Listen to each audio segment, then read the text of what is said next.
भक्त बंधुओं, आज की ये शिव कथा हर किसी के बस की नहीं है। ये कथा लंबी अवश्य है और सच कहूं तो बहुत से लोग इसे पूरा नहीं सुन पाएंगे। लेकिन भक्त बंधुओं, मुझे आपकी भक्ति पर पूरा भरोसा है। मुझे विश्वास है कि आप इस कथा को पूरे मन, पूरी श्रद्धा और धैर्य के साथ अंत तक सुनेंगे, क्योंकि आज जो भी भक्त सच्चे मन से इस कथा को पूरा सुन लेगा, उसके घर पर कभी भी बड़ा दुख या भारी संकट नहीं आएगा। जो भी परेशानी उसके जीवन में आएगी वो अपने आप टल जाएगी। उसकी औलाद की उम्र बढ़ेगी और उसके घर में सदैव भगवान शिव की कृपा का वास रहेगा। भक्त बंधुओं, कथा सुनना केवल शब्द सुनना नहीं होता, ये वो साधना है जो भाग्य को बदल देती है। यही कारण है कि शास्त्रों में कथा को अधूरी छोड़ने से मना किया गया है। और भक्त बंधुओं, गरुड़ पुराण में स्पष्ट कहा गया है कि जो व्यक्ति किसी पवित्र कथा को शुरू करने के बाद बीच में छोड़ देता है, वो अनजाने में अपने जीवन का सबसे बड़ा पाप कर बैठता है। इसलिए भक्त बंधुओं, इस कथा को अंत तक अवश्य सुनिए और अपनी सच्ची श्रद्धा प्रकट करने के लिए कमेंट में हर हर महादेव अवश्य लिखिए। ये भी एक प्रकार का नाम जप है जिससे महादेव की कृपा शीघ्र प्राप्त होती है। तो आइए भक्त बंधुओं, मन को शांत कीजिए, हृदय को भक्ति से भर लीजिए और अब हम इस पावन शिव कथा को शुरू करते हैं। भक्तों, आज मैं आपको एक ऐसी सत्य गाथा सुनाने जा रहा हूं जिसे सुनकर आपके हृदय में भक्ति का संचार होगा और अहंकार का अंधकार मिट जाएगा। ये कथा है उस सोमदत्त की जिसका हृदय पत्थर का था और जिसकी आंखों पर धन का ऐसा पर्दा पड़ा था कि उसे साक्षात ईश्वर भी ढोंग लगते थे। सोमदत्त के पास धन की कोई कमी नहीं थी। उसके महल में सोने चांदी की चमक ऐसी थी कि देखने वाले की आंखें चौंधिया जाएं। लेकिन भक्तों, उस महल में वैभव तो था पर शांति नहीं थी। सोमदत्त सुबह उठते ही सबसे पहले अपनी तिजोरी की चाबियां देखता था। उसे लगता था कि इस दुनिया का असली मालिक वही है जिसके पास पैसा है। वो अपनी पत्नी निर्मला को देखकर अक्सर ठहाके मारता और कहता था कि तुम सुबह सुबह इन पत्थरों के सामने अपना माथा क्यों पटकती हो? देखो मुझे, मैंने कभी मंदिर की दहलीज नहीं लांघी, फिर भी मेरी तिजोरियां भरी हुई हैं। वो कहता था कि पैसा ही मेरा भगवान है और ये भुजाएं ही मेरा भाग्य है। वो भूल गया था कि जिस सांस पर उसे इतना नाज है, वो भी ऊपर वाले की दी हुई एक उधारी है। सोमदत्त ने अपने व्यापार को बढ़ाने के लिए न जाने कितने गरीबों के चूल्हे बुझा दिए थे, न जाने कितनी बद्दुआएं कमाई थी। उसे लगता था कि दुनिया में सच नाम की कोई चीज नहीं होती।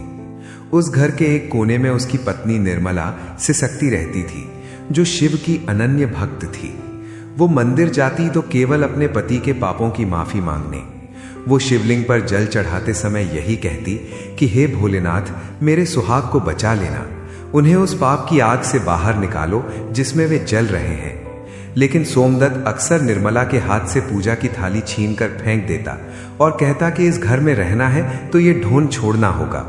एक बार सोमदत्त ने महल में बड़ी दावत रखी और निर्मला को महंगे गहने पहनने को कहा, पर निर्मला उस दिन भी रुद्राक्ष की माला और भस्म का तिलक लगाकर आ गई। सोमदत्त ने भरी महफिल में उसका अपमान किया, पर निर्मला चुप रही क्योंकि वो जानती थी कि उसके महादेव सब देख रहे हैं।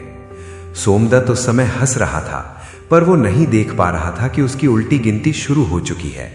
निर्मला की साधना अब घर की चार दीवारी से निकलकर मंदिर की सीढ़ियों तक पहुंच चुकी थी। वो रोज नंगे पांव शहर के सबसे पुराने शिव मंदिर जाती। रास्ते में कंकड़ चुभते, पर उसे दर्द का एहसास नहीं होता। वो मंदिर पहुंचकर प्रांगण में झाड़ू लगाती, बीमार लोगों की सेवा करती। लोग उसे नगर की रानी कहते, पर वो खुद को शिव की दासी ही मानती थी। वो मंदिर के कोने में बैठकर घंटों शिव पुराण सुनती। उधर सोमदत्त की बेईमानी सीमाएं लांघ चुकी थीं। उसने अनाज में मिलावट शुरू कर दी और गरीबों की जमीनें हड़पना उसका शौक बन गया।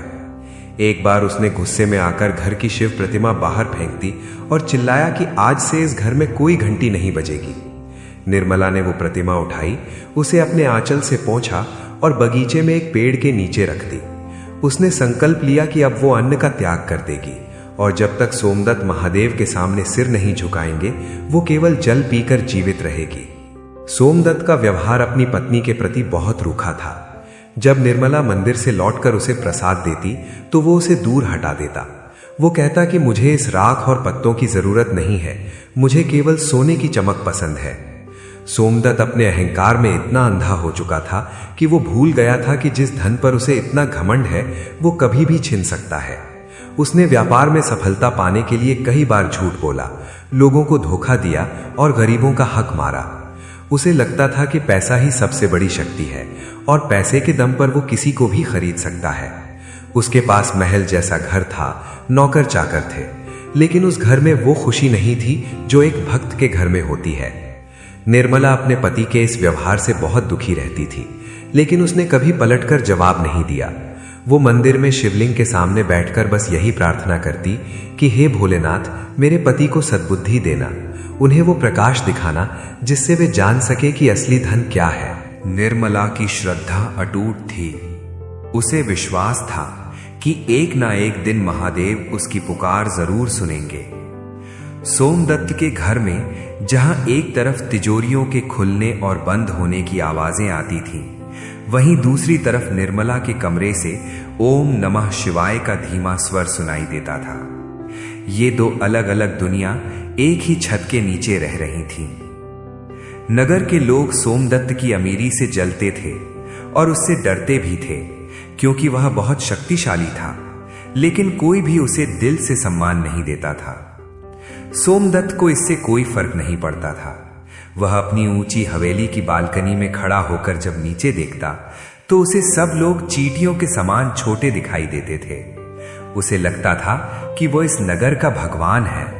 उसके मन में यह विचार घर कर गया था कि उसे किसी की जरूरत नहीं है, यहां तक कि ईश्वर की भी नहीं।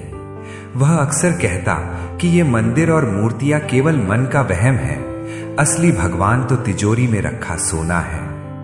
भक्तों, सोमदत्त का यह अहंकार उसे विनाश की ओर ले जा रहा था, लेकिन वो इससे पूरी तरह अनजान था। उसे लग रहा था कि उसका स्वास्थ्य और उसकी संपत्ति हमेशा उसके साथ रहेगी। वह निर्मला की बातों को हंसी में उड़ा देता जब वह कहती कि समय कभी भी बदल सकता है।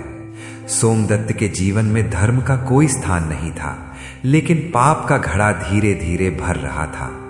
निर्मला अपनी साधना में लीन थी और सोमदत्त अपनी माया में। यह उस संघर्ष की शुरुआत थी जो आगे चलकर सोमदत्त के पूरे अस्तित्व को हिला देने वाली थी।